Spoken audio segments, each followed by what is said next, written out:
Welcome back to another deep dive. I was looking over our notes for today, and I got caught up in this little thought experiment. Oh, yeah. Yeah, and I want you to try this with me.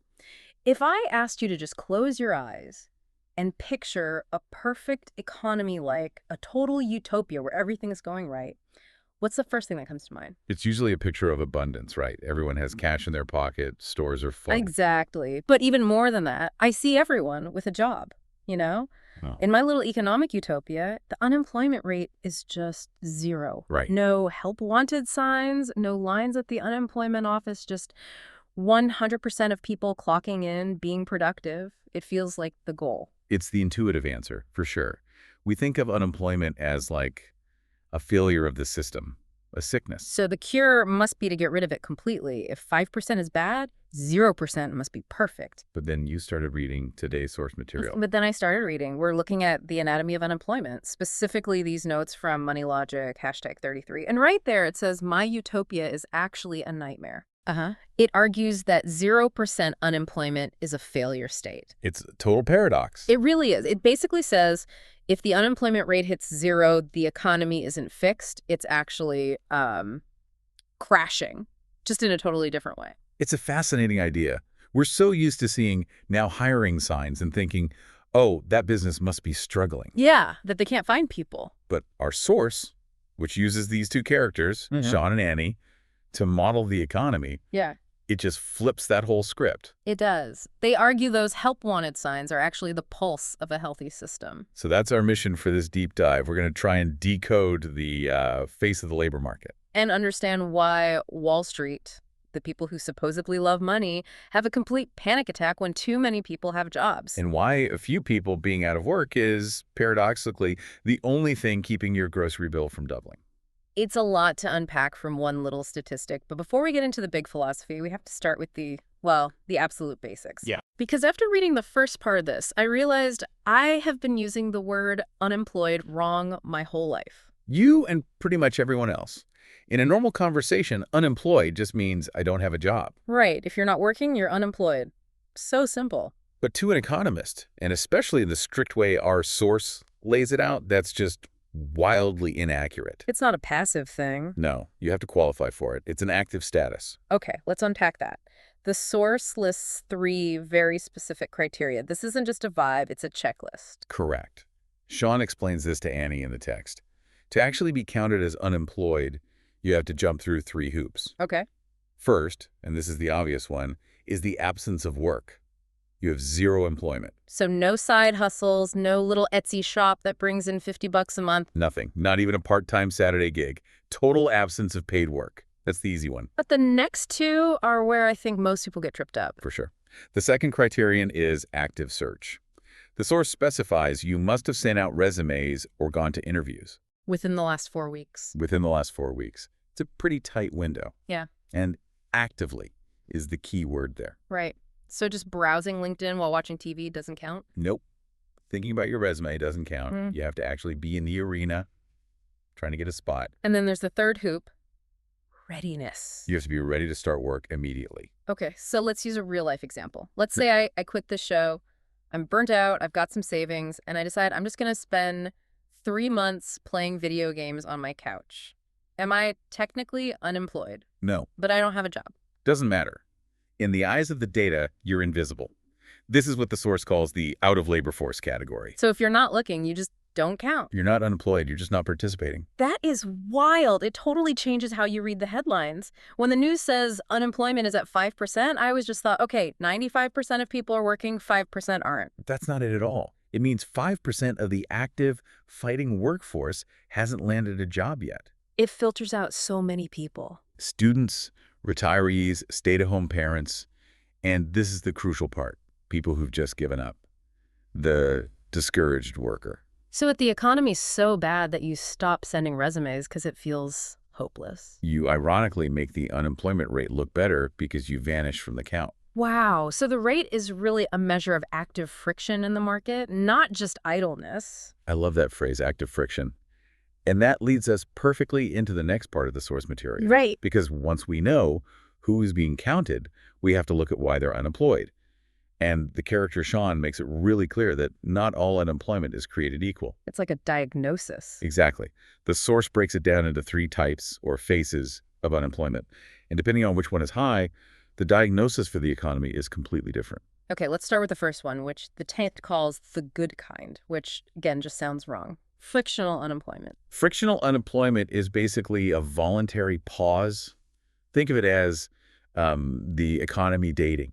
It's the time gap between jobs. So if I left this show to start my own thing, and it took me a month to get the studio set up, that month is frictional unemployment. Exactly. Or a college student who just graduated. They're looking, they're ready, but they haven't found a role yet. The source actually frames this as a sign of freedom. Freedom, how so? Well, think about it. If frictional unemployment is high, it's actually a good sign. It means people aren't terrified of losing their paycheck. Oh, I see. They feel safe enough to quit a job. They hate to find one they actually like. It shows there's mobility. So it implies people aren't stuck. They're not just chained to a bad boss because they need to survive. Right. And for the economy, that kind of circulation is vital. You want your best people in the best roles. You don't want a brilliant coder stuck flipping burgers just because they're too scared to look for a better job. You need that friction, that sorting time. You do. Okay, so frictional is like the healthy inhale of the market. But then there's the second type. This one feels a little less optimistic. Structural unemployment. This is the skills problem, the square peg round hole problem. Structural unemployment is when there's a fundamental mismatch between the workers you have and the jobs that are available. And it's usually because of progress or technology. Exactly. The source uses a classic example, terminals replacing cashiers. Right. If you spent 20 years being the best cashier in the world, and suddenly every store installs self-checkout kiosks. You're not just out of a job. Your entire skill set is kind of obsolete. Oof. That's brutal. That's way different from just a pause. Totally different. With frictional, the job you're looking for exists, you just haven't found it. With structural, the job is gone. It evaporated. It's not coming back. So just waiting won't fix it. No. The source says this is the hardest kind to fix because it requires retraining. You have to fundamentally change what you can do. You have to update your own software, so to speak. And the notes mention AI as a huge driver of this now. It's not just cashiers anymore. It feels like we're on the edge of a massive structural shift for writers, coders. It creates this weird situation where you can have high unemployment and tons of job openings at the same time. The puzzle pieces just don't fit. Right. Okay, so we have frictional, the voluntary pause, structural, the skills gap, and then the third one, the one everyone dreads, cyclical unemployment. The bad kind. The problem of the economy. This is 2008. This is crisis mode. Yes. It's tied directly to the business cycle. The text describes it as a domino effect. People get scared, they spend less. And because they spend less, businesses make less. And because businesses make less, they have to cut costs, which usually And means firing people. which then leads to those people spending even less, and the whole thing spirals down. Yeah. And the source makes a point to say that this cyclical unemployment is the only kind that Sean wants to see at zero. That's a key distinction. We want zero cyclical, but we actually need the other two to exist. That's the argument. Okay, so this brings us to the core of it all, the paradox that broke my brain. If we hate cyclical unemployment, why on earth does the source say a 0% overall rate is a failure? This is where we get into what economists call the natural rate. The source suggests a healthy economy is actually targeting something like 4% to 5% unemployment. Which sounds so callous, doesn't it? Like, sorry to you 5%, but you got to take one for the team. It does sound harsh. But let's play out the simulation from the text. Imagine we hit 0%. Every single person who wants a job has one. Nobody is looking. Sounds like utopia. For a minute. But what happens when a business wants to expand? Let's take Sean's shop from the text. Business is booming. He wants to open a second location. Who does he hire? Well, if everyone has a job, there's nobody. The pool is empty. Exactly. Stagnation. Yep. To open that shop, Sean can't just hire someone off the street. He has to go to the business across the road. And poach an employee. He has to steal them. And how do you get someone who's already happy and employed to leave their job? Money. A lot of money. An offer they can't refuse. He has to start a wage war. He has to offer way higher wages, maybe double, just to steal that employee. Okay, so the employee gets a huge raise. That's good for them. It seems like it. Mm-hmm. But now look at Sean. His payroll costs just doubled for that one position. To stay in business, what does he have to do? He has to raise his prices. The source uses a great visual for this. Prices in Sean's shop fly up. It's an inflation spiral. Precisely. Wages skyrocket, not because of higher productivity, but just because of scarcity. And that cost gets passed straight to you, the consumer. So suddenly, your bigger paycheck doesn't matter because your bread, your milk, your gas, it all costs more. Your purchasing power could even go down. Right. The value of the money gets diluted. The economy overheats. So that small buffer of unemployed people, that 4 or 5%, is basically a shield against inflation. That's the idea. That buffer lets businesses hire and grow without breaking the bank and spiking prices for everyone else. It's like the cooling fluid in the engine. That is so counterintuitive, but it makes perfect sense when you lay it out. It puts so much power in the hands of the labor supply. And that brings us to the human factor. Yeah, the source says this isn't just about GDP, it's about psychological pressure. The unemployment number completely dictates the power dynamic between a boss and a worker. Let's talk about that leverage. Okay, picture a physical line of people. When unemployment is high, say 10%, that line outside the HR office is out the door and around the block. So the employer holds all the cards. All of them. If you go into your boss's office and ask for a raise, they can just point out the window and say, see that line? There are 50 people out there who will do your job for less. Get back to work. So high unemployment suppresses wages. People are just happy to have a paycheck. They're scared to ask for more. Exactly. But when unemployment gets low, that line disappears.